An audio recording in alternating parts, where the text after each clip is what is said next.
2008 में मैंने मेरी पोस्ट ग्रेजुएशन कंप्लीट की। मैंने मेरा एमबीए ख़त्म किया और जैसे ही एमबीए ख़त्म हुआ हमें कॉलेज से ही प्लेसमेंट मिल गई थी। जॉब अच्छा चल रहा था, अच्छा परफॉर्म कर रहा था मैं, मगर एक दिन early morning I went to my job और मेरे बॉस ने मुझे केबिन में बुलाया। और मुझे बिठाया और मुझे कहा कि तुम पानी पियोगे। मैंने बोला वाह बॉस इतना प्यार क्यों करता है, राइट।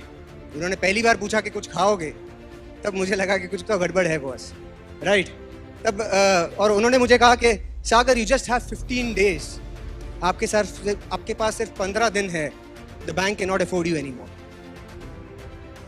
आप सोचिए, एक दिन पहले तक मैं बैंक में परफॉर्मर था, बहुत अच्छा परफॉर्म कर रहा था, बहुत सारा रिकग्निशन मिल रहा था, और दूसरे दिन ही जो भी मैनेजमेंट ट्रेनीज आए थे, पीपल लॉस देयर जॉब। लोगों के पास जॉब नहीं था। मुझे आज भी याद है, मैंने मेरे तब की गर्लफ्रेंड और अब की वाइफ को मैंने कॉल किया था और I had to convince her, मुझे उसे कन्विंस करना पड़ा कि Rachita I have lost my job. और वो हंस रही थी कि मजाक करना बंद करो, क्योंकि हम प्लान कर रहे थे अब जॉब लग गया है, अब लाइफ सेटल हो जाएगी और है ना, हम लोग शादी कर लेंगे, और ये सब प्लानिंग चल रही थी। तो बोलता ना एकदम सपने एकदम जैसे कि पता नहीं टूट से गए। तो मैंने वेस्टिज की शुरुआत की थी जब मैं करीबन 29-30 साल का था, राइट। जैसे कि मैंने बताया कि मेरा प्रोफेशनल बैकग्राउंड, मैं जॉब कर रहा था और इस तरह से मेरा इंडस्ट्री में मैंने कदम रखा। मुझे लगा कि नहीं यार, जॉब में सिक्योरिटी नहीं है, लाइफ में कुछ और बड़ा करना होगा, है ना। हमारे हिंदुओं में कहते हैं कि जब भी दुनिया में कोई आपत्ति आई, कभी भी कोई परेशानी आई, तब एक शक्ति ने जन्म लिया, कोई भगवान ने जन्म लिया, राइट। तभी हमारे लाइफ में परेशानी आई तो मेरे अंदर की भी एक शक्ति जागी और मुझे लगा कि मैं कुछ बहुत बड़ा करने के लिए पैदा हूँ, मैं इस छोटे मोटे जॉब के लिए पैदा नहीं हूँ, राइट। तो इस तरह से हमारी करियर शुरुआत हुई डायरेक्ट सेलिंग की। और वेस्टीज में कैसे आया? वेस्टीज में जैसे कि मैंने बताया, मेरे एक कलीग थे जो मेरे साथ पहले एक कंपनी में काम करते थे। उन्होंने मुझे वेस्टीज के बारे में बताया और मैं पूरा तरह से क्लोज माइंडेड था कि भैया और कुछ भी बात कर लेना, इन सब की बात मत करना, राइट। हमने देख लिया सपने पूरे होते हैं कि नहीं पता नहीं, ठीक है। मगर उन्होंने मुझसे बहुत अच्छा रिलेशनशिप मेंटेन किया और वो हमेशा मुझे अपनी ग्रोथ बताते रहे। मुझे व्हाट्सएप में उन्होंने ब्रॉडकास्ट लिस्ट में ऐड करके रखा था और वो अपने जो भी इनकम स्टेटमेंट्स हैं मुझे भेजते गए। तो कहीं ना कहीं वो बोलता है ना, एक दिन ऐसे ही क्लिक हुआ कि यार चलो ये भेजता क्या है वो तो देखूँ मैं, राइट। तो उन्होंने बैक टू बैक उनके इनकम स्टेटमेंट भेजे थे जब से उन्होंने वेस्टीज की शुरुआत की थी, और उनके 11वें महीने की इनकम थी 1,28,000 रुपया। और फिर जब उन्होंने मुझे प्लान बताया, सीरियसली मैं कहता हूँ हमारी लाइफ चेंज हो गई। थैंक्स टू अनूप गुप्ता के, उन्होंने मुझे अपॉर्चुनिटी के बारे में बताया। तो मार्च 2016 में हमने वेस्टीज की शुरुआत की। तो वेस्टीज की शुरुआत की चैलेंजेस क्या है, मैं आपको उसके बारे में बताना चाहूँगा। क्योंकि आप कोई भी बड़ी चीज़ करते हैं ना, तो लाइफ में चैलेंजेस तो बढ़ जाएंगे, राइट। छोटी मोटी चीज़ कर रहे हैं तो चैलेंजेस नहीं आएंगे, मगर आप कोई भी बड़ी चीज़ करने जाएंगे तो चैलेंजेस की मात्रा बढ़ जाएगी, राइट। सक्सेस आपके लिए एक ऑप्शन नहीं होना चाहिए, राइट। ये नहीं तो ये चल जाएगा, ये नहीं तो ये सही।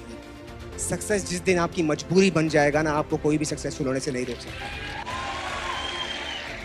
तो हमने पीछे के रास्ते बंद कर दिए थे और पूरी तरह से हम वेस्टीज में उतर गए थे। तो 4 दिन ऑब्वियसली घर वाले भी नाराज हुए, कहीं ना कहीं वाइफ भी नाराज हुई कि 4 दिन के लिए आए हो और वो भी पूरी तरह से आप कॉलिंग में लगे हो।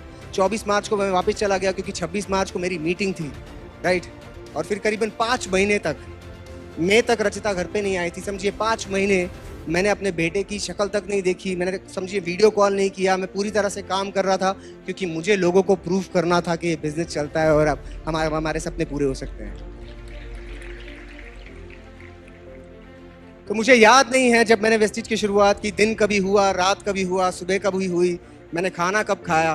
प्लान के बीच में टाइम मिलता था तब हम खाना खाते थे, प्लान के बीच में टाइम मिलता था तब हम नींद करते थे। हमारी प्रायोरिटी थी सिर्फ प्लान करना, राइट। तो बिजनेस वो मोमेंटम देखिए, जो भी लोग अभी इस बिजनेस को शुरुआत करने वाले हैं, मैं यूथ यहाँ पर जो बैठी हुई है, आपको कोई भी अगर बड़ी उपलब्धि लानी है तो आपको खुद को मोमेंटम में रखना होगा।